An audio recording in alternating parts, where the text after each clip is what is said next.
ते एकत्र होतात. 8 दिवसापूर्वी तुम्ही गुहागरचा कचरा साफ करू म्हणून म्हणला होतात. MIDCमध्ये MIDCचा पालक आमदार मी आहे असं म्हणलात आणि आज तुमची गळाभेट झाली. तुम्ही म्हणलात मिले सूर मेरा तुम्हारा. काय नेमकं समजायचं? ज्येष्ठ आमदार आहेत.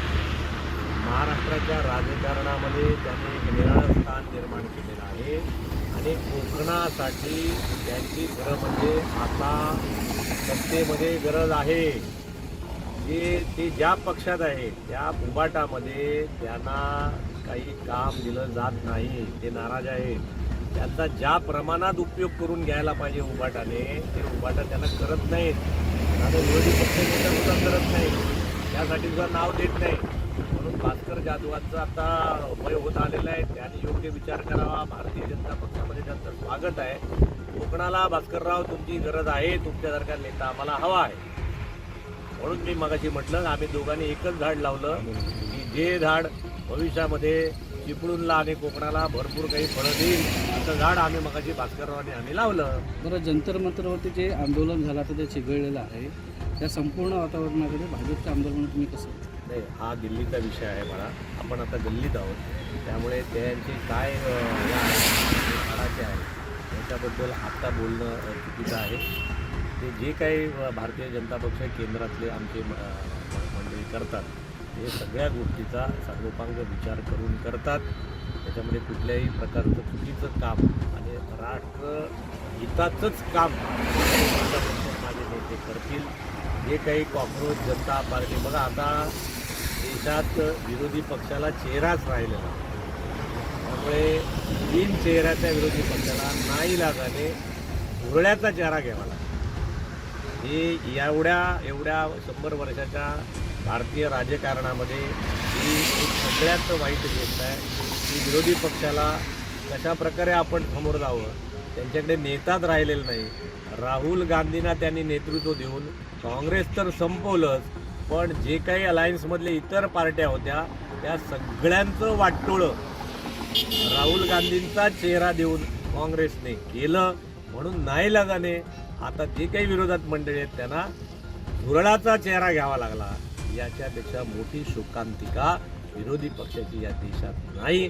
माझं अजूनही म्हणणं आहे त्यांना योग्यता बुद्धी परमेश्वराने द्यावी आणि आम्हाला विश्वास आहे मोदी साहेब मोदी सरकार ज्या काही चुकीच्या गोष्टी असतील त्या दुरुस्त केल्याशिवाय राहणार नाहीत. कारण मोदीजींचं कोणीच नाही म्हणजे त्यांना आपलं तुटलं असं काही विचार ते राष्ट्राचाच विचार करतात.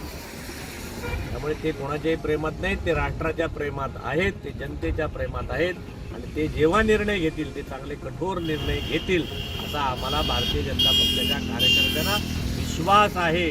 आमचा मोदी साहेबांवरती पूर्ण नाही.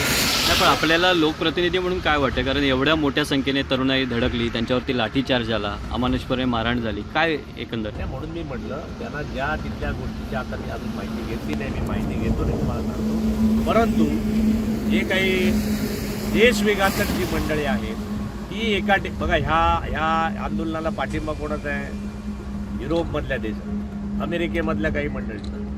हे एक षडयंत्र आहे की अशा प्रकारचा देश हा त्या ठिकाणी अस्थिर करावा. म्हणजे देश आता महासत्तेकडे चाललेला आहे. देश आता जगातली मोठी आर्थिक सत्ता होते आहे. हे अनेक लोकांच्या डोळ्यात दिसत आहे बा. समजून घ्या आपल्या देशाच्या वाईटावर अनेक मंडळी आहेत. त्यामुळे आता हे सगळे फंडेड आहेत. ही मंडळी येतात ती परदेशातल्या पैसे आणतात तिकडनं येतात. या सगळ्या गोष्टी फंडेड आहेत.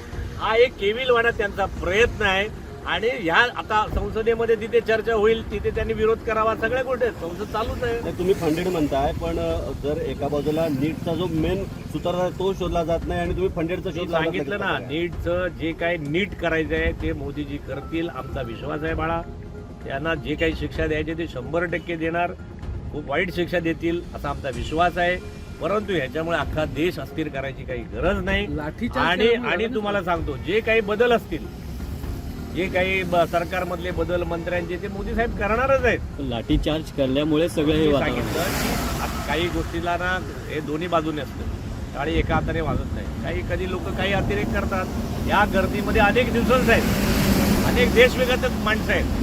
अनेक उचकाउचकीचे प्रकार होतात. एवढ्या प्रमाणामध्ये फंड कसा येतो, काय करतो, याच्या मागची पण माहिती घ्या. हा देश अस्थिर करायचं कुणाचं आहे? ही काय नीटचा पेपर फुटला तो परत नीट करावा, धर्मेंद्र प्रधानांना ठेवावा की ठेवू नये, हे सगळं पंतप्रधान निर्णय घेतील ना. त्याच्यासाठी अख्खा देश अस्थिर करायची काय गरज आहे? ज्या गोष्टी झाल्या त्या दुरुस्त करतील, त्या चुकांचं परिशीलन करायलाच पाहिजे. आम्ही या मताचे आहोत, पण त्याच्यासाठी एवढ्या गोष्टी करायची काही गरज नाही बाळानो. आणि मोदीजी सक्षम आहे, संसद आहे ना, संसदेत तुमचे खासदार आहेत आणि आतमध्ये करावं ना. हा जर वेळेत सामान्य निर्णय घेतला माणसाला आणि असता, हा जर वेळेत निर्णय घेतला असता तर आंदोलन करण्याची गरजच आणि नव्हती. म्हणून मी म्हटलं आता एवढ्या आपल्यापेक्षा श्रेष्ठ मंडळी आहेत, त्यांना अक्कल आहे आणि मला अक्कल आहे आणि त्यांना कोणाला नाही असं बाळा होत नाही. ते आमचे ज्येष्ठ आहेत, ते जे काही करतात त्याच्या मागे काहीतरी कार्यकारण भाव नक्की असेल असा आमचा विश्वास आहे. धन्यवाद.